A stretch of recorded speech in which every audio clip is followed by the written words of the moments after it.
যে আমরা যদি দুনিয়ার প্রত্যেকটা কাজ মুহাম্মদ সাল্লাল্লাহু আলাইহি ওয়াসাল্লামের তরিকা এবং পদ্ধতিতে করি, তাহলে প্রতিটা কাজ ইবাদত এবং নেকির মাধ্যম হিসেবে গণ্য হবে। সকালবেলা উঠেছেন, ঘুম থেকে উঠলেন, উঠে দোয়া পড়লেন। কি দোয়া পড়লেন? আলহামদুলিল্লাহিল্লাযী আহইয়ানা বা'দা মা আমাতানা ওয়া ইলাইহিন নুশুর। মাশাআল্লাহ। ঘুমানোর সময় কি পড়ছিলেন? আল্লাহুম্মা বিইসমিকা আমুতু ওয়া আহইয়া। অথবা আরো কিছু আমল আছে আপনি করতে পারেন চাইলে, যেমন সূরা মুলক তেলাওয়াত করতে পারেন। ফজিলত, আপনাকে কবরের আযাব থেকে বাঁচানো হবে ইনশাআল্লাহ। আপনি আয়াতুল কুরসি তেলাওয়াত করতে পারেন। ফজিলত, সারা রাত একজন ফেরেশতা আপনাকে পাহারা দিবে ইনশাআল্লাহ। আপনি সূরা ফালাক, নাস, ইখলাস পড়ে ঘুমাতে পারেন এবং হাত দুটোকে একত্রিত করে ফু দিয়ে মাথা থেকে নিয়ে যতদূর পর্যন্ত হাত যায় মাসাহ করতে পারেন। ঘুমের মধ্যে আপনার কোনো সমস্যা হবে না ইনশাআল্লাহ। ঘুমের মধ্যে অনেক সময় প্রবলেম হয় না? দুঃস্বপ্ন দেখে মানুষ, ভয় পায়, অস্থির হয়ে পড়ে। অনেকে বলে বোবা ধরা, বলে না যে বোবায় ধরেছে, মানে আপনি চেতনা এসেছে কিন্তু আপনি নড়তে পারছেন না, এমন হয় না? হয়নি কখনো জীবনে? মাসাহ করলে এটা হবে না ইনশাআল্লাহ। তারপরে 33 বার সুবহানাল্লাহ, 33 বার আলহামদুলিল্লাহ, 34 বার আল্লাহু আকবার। এরপর দোয়া করলেন, ঘুমিয়ে গেলেন। এছাড়াও সূরা কাফিরুন পড়তে পারেন। কুল ইয়া আইয়ুহাল কাফিরুন। আপনাকে আল্লাহ পাক শিরক থেকে বাঁচাবে ইনশাআল্লাহ। আর আমার সবচেয়ে পছন্দের একটা আমল আছে ঘুমানোর সময়, চেষ্টা করি কোনো রাত্রে যেন বাদ না যায়। আপনারাও চেষ্টা করবেন কোনো রাতে যেন এই আমলটা অন্তত বাদ না যায়।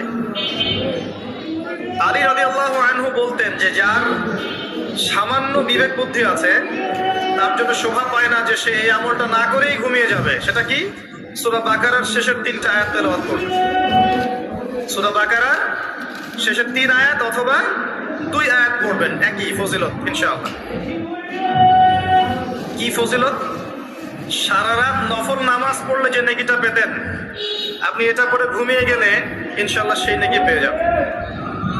যদি আপনার নিয়ত থাকে তাহাজ্জুদের, ইনশাআল্লাহ আপনি পেয়ে যাবেন। এই যে কাজগুলো করে ঘুমালেন, আপনি 3 ঘন্টা বা 6 ঘন্টা ঘুমিয়েছেন, এই যে পুরো সময়টা আপনি ঘুমিয়েছিলেন, এই পুরো সময়টার জন্য আপনার আমলনামায় নেকি লেখা হবে।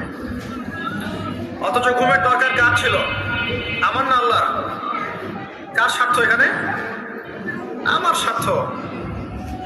ওয়াজআলনা নাওমাকুম সুবাতা। ঘুমকে বানিয়েছি আরামের, বিশ্রামের মাধ্যম। বিশ্রাম আমি নিলাম, রেস্ট আমি নিলাম, আমি ঘুমালাম, আবার নেকিও কে পেল? আমি। কারণ কি? কারণ আমি ঘুমিয়েছি মুহাম্মদ সাল্লাল্লাহু আলাইহি ওয়াসাল্লামের তরিকা এবং সুন্নাহ অনুযায়ী। ডান কাত হয়ে যদি পারেন ওযু করে নিতে পারেন, আরো ভালো হয়। তো এই যে ঘুমালেন, নেকি হয়ে গেল। ঘুম থেকে উঠলেন, দোয়া পড়লেন, নেকি হয়ে গেল। এবার আপনি টয়লেটে যাচ্ছেন, টয়লেটে যাওয়ার সময় বলছেন কি? আল্লাহুম্মা ইন্নী আউযু বিকা মিনাল খুবসি ওয়াল খাবাইস। এই যে টয়লেট করছেন, এই সময়টুকুতে নেকি পাচ্ছেন। বের হচ্ছেন, বলছেন গোফরানাকে। ওযু করতে শুরু করছেন, ওযু করার পরে বলছেন কি? আশহাদু আল্লা ইলাহা ইল্লাল্লাহ ওয়াহদাহু লা শারীকা লাহু ওয়া আশহাদু আন্না মুহাম্মাদান আবদুহু ওয়া রাসূলুহু আল্লাহুম্মা ইজআলনি মিনাত তাওয়াবিন ওয়াজআলনি মিনাল মুতাতাহহিরিন। ওযুটা কি হয়ে গেল? নেকি হয়ে গেল। এভাবে আপনি নামাজে যাচ্ছেন। এবার এই যে মসজিদে যাচ্ছেন পায়ে হেঁটে, প্রত্যেক পদক্ষেপে আপনার গুনাহ মাফ হচ্ছে, প্রত্যেক পদক্ষেপে আপনার নেকি হচ্ছে এবং রহমত বরকত হচ্ছে। এছাড়াও আপনার মর্যাদা আল্লাহর কাছে বাড়ছে। সালাতে নামাজ, জামায়াতে সালাত পড়ছেন, নরমালি নামাজ পড়লে আপনি যে নেকি পেতেন তার চাইতে 25 বা 27 গুণ বেশি পাচ্ছেন। এবার একটা সামাজিক ঐক্য গড়ে উঠছে। সামাজিক ঐক্য, মুসলিমদের মধ্যে ভেদাভেদহীন একটা সাম্যের সমাজ গড়ে উঠছে নামাজের মধ্য দিয়ে, তাই নয় কি?